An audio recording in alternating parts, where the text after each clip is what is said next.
Good morning. Morning good. At unti-unti, natutong igalang ng lahat ang pagong. Hindi dahil sa bilis o lakas, o di dahil sa kanyang katatagan at tiyaga. Mabagal man, Papa Jepoy, pero sure ball. Kumbaga. Oh, yes. May sinasabi ko, mabagal pero uusad. No. Hindi lahat ng kahinaan ay kapintasan. Minsan ito ay paraan upang magkaroon ng kakaibang lakas. Hindi lang sa bilis o anyo. Drawing mo na. Drawing ko na ba? Yung pagong na walang shell. Pagong na walang shell. Oo. Mm. Sinabi mo, di ba? Oo.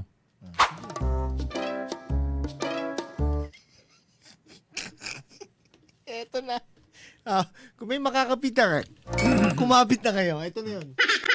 Ito yung kauna-unang pagong na walang shell pa.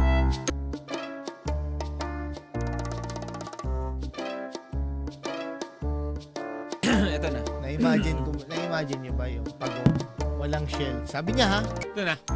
Naubusan ng tinta kaya ito lang yung kinaya ng drawing ko. Pasensya na kayo. Wala. Ng tinta. Kumbaga hindi ko natapos pero mapipicture out nyo naman eh. Wala pa siyang shell nito. Tingin. Wala pa siyang shell nito. Naubusan lang ng tinta. Ito yung ulo. Tapos hindi na natapos kasi wala yung...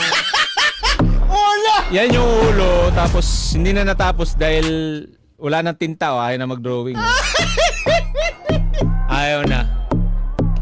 So ganyan yung bale. Yan yung pagong! Noong unang panahon, wala pa siyang shell. Pare, mukhang hindi pagong yan ah. Bakit? Ang laki ng ulo! Oo. Wala pa siyang shell nun. Yan. Oo. Wala, hindi natapos. Wala na. Ang tinta, oh.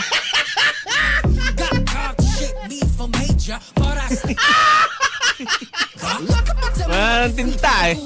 Hindi ko na may drawing. Hindi ko na matapos yung drawing. Ayop yung ulo ah.